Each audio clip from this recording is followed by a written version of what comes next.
Rowlatt Act. Gandhiji in 1919 decided to launch a nationwide satyagraha against proposed Rowlatt Act. Gandhi ji ने 1919 में एक सत्याग्रह पूरे India में लॉन्च किया था ताकि वो रोलेक्ट एक्ट के अगेंस्ट बात कर सकें. This act was pass through the imperial legislative council despite the United opposition of Indian member. ये जो एक्ट था वो इम्पीरियल लेजिस्लेटिव काउंसिल में पास किया गया था और इसको पास इंडियन मेंबर्स के अगेंस्ट में किया गया था. अब ये एक्ट है क्या, तो इसके बारे में. It give a power to government to repress political activities and allowed entities on political prisoner without trial for 2 years. यानी कि ये जो एक्ट, गवर्नमेंट इस एक्ट को पास इसलिए करना चाहती थी ताकि गवर्नमेंट किसी भी इंडियन को बिना किसी ट्रायल के 2 साल के लिए जेल के अंदर डाल दे. और उनका मेन मकसद ये होता था कि जितने भी लोग इंडिया में स्वराज के लिए बोलते थे उन सबको क्रिमिनल बता के, टेररिस्ट बता के अंदर डाल देते थे जेल के अंदर, और इसमें उनको 2 साल का ट्रायल तक नहीं होता.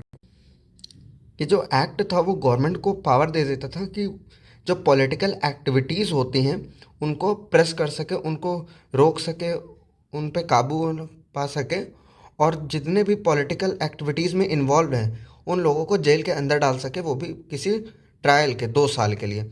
ऐसा करने से जो आम जनता होगी, नॉर्मल लोग होंगे, उनके मन में डर बनेगा कि वो स्वराज के लिए ना बोलें और वो ब्रिटिशर्स के अंडर में गुलाम बन के ही हमेशा रहें. Rallies were organised in various cities. Worker went on strike in railways, workshop and shops close down.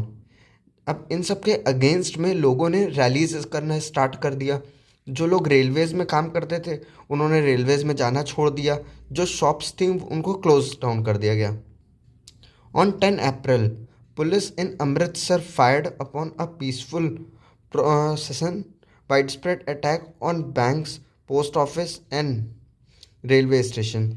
जो 10 अप्रैल को हुआ ये कि जो आम लोग थे अमृतसर में, उन्होंने जो बैंक्स थे, पोस्ट ऑफिस थे, रेलवे स्टेशन थे, उनके ऊपर अपना गुस्सा निकाला और अटैक करना स्टार्ट कर दिया. फिर इसके बाद martial law was imposed and general Dyer took commanded. General Dyer ने अपना कमांड ले लिया और मार्शल लॉ को पूरे पंजाब के एरियाज़ में, अमृतसर में इम्पोज कर दिया, यानी कि वहाँ पे लागू कर दिया. On 13 April Jallianwala Bagh incident took place. और फिर जब अमृतसर में लागू हो गया और उसके बाद 13 अप्रैल को ही जलियांवाला बाग कांड हो गया. On this day crowd gathered in ground of Bagh. Some came from protest against government and some came to attend Baisakhi fair. Baisakhi वाला दिन था 13 अप्रैल को. 13 अप्रैल को कई सारे लोगों ने जलियांवाला बाग में गैदर हुए थे. दरअसल कुछ लोग तो वहाँ पे गवर्नमेंट के रॉलेक्ट एक्ट के अगेंस्ट बात करने आए थे, वहाँ पे प्रोटेस्ट करने आए थे, और कुछ लोग many villages were unaware about the martial law has imposed. जो बाहर के गांव से लोग आए थे उनको ये बात पता ही नहीं थी कि अमृतसर में मार्शल लॉ इम्पोज हो गया है.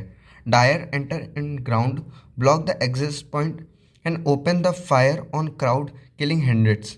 यानी कि डायर जलियांवाला बाग के अंदर एंटर हुआ, उन्होंने जितने भी दरवाजे थे उन सबको बंद करवा दिए, और फिर पुलिस को और लोगों को, अपने साथ के लोगों को कहा कि इस क्राउड पे गोलियां बरसाना शुरू कर दो. फिर चाहे कोई बच्चा हो, बूढ़ा हो या फिर जवान हो, सब पे गोलियां चलाई गई और सबको मारा गया.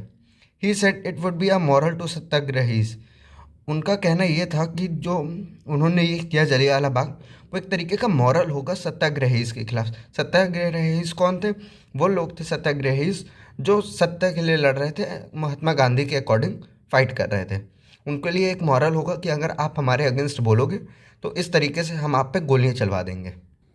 लेकिन इसके बाद हुआ ये कि जैसे ही न्यूज़ फैली, as the news spread of Jallianwala Bagh took on the street in many North Indian towns, there were strikes, clashes with police and attack on government.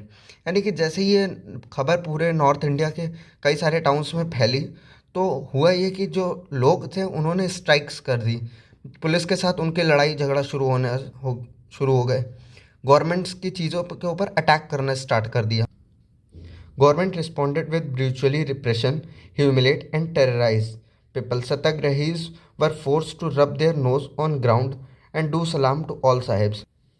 अब जब उन्होंने जलियांवाला बाग के कांड को होने के बाद जब लोगों को स्ट्रीट्स पे आ गए, पुलिस को मारने लगे, गवर्नमेंट्स की चीज़ों को तोड़ने लगे, तो गवर्नमेंट ने इस चीज़ पे रिस्पॉन्ड करना सही समझा और उन्होंने इतना गंदी तरीके से रिस्पॉन्ड किया था। उन्होंने जितने भी सत्याग्रही थे उनको सिर्फ उसे ह्यूमिलेट करने की कोशिश की, टेरराइज उनको किया।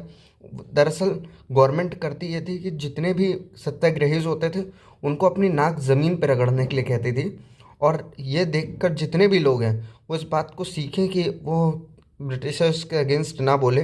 और जितने भी सत्याग्रही होते थे उनको कहा जाता था कि आप इन पुलिस वालों को और जितने भी ब्रिटिशर्स ऑफिसर हैं उन सबको सलाम करो, यानी कि सैल्यूट करो, जितने भी ब्रिटिशर्स साहिब्स हैं। While Rowlatt Satyagraha had been widespread movement, it was still limited mostly to cities and town। ये जो रॉलेट एक्ट का सत्याग्रह था, रॉलेट एक्ट के अगेंस्ट, वो फैला तो बहुत तेज़ी से, लेकिन वो फिर भी लास्ट तक में सिर्फ और सिर्फ कुछ सिटीज़ और टाउन्स में ही रह के सिमटने लगा। Gandhi ji felt no such movement could be organize without bringing Hindus and Muslim together. Gandhi ji को लगा कि कोई भी मूवमेंट इंडिया में तब तक बड़े लेवल पर ऑर्गेनाइज नहीं किया जा सकता जब तक हिंदू और मुस्लिम्स को एक साथ ना लेके आया जा सके। फिर उसके बाद how Rowlatt act was organised, जो रॉलेट एक्ट के अगेंस्ट जो बातें थी किस तरीके से ऑर्गेनाइज की गई।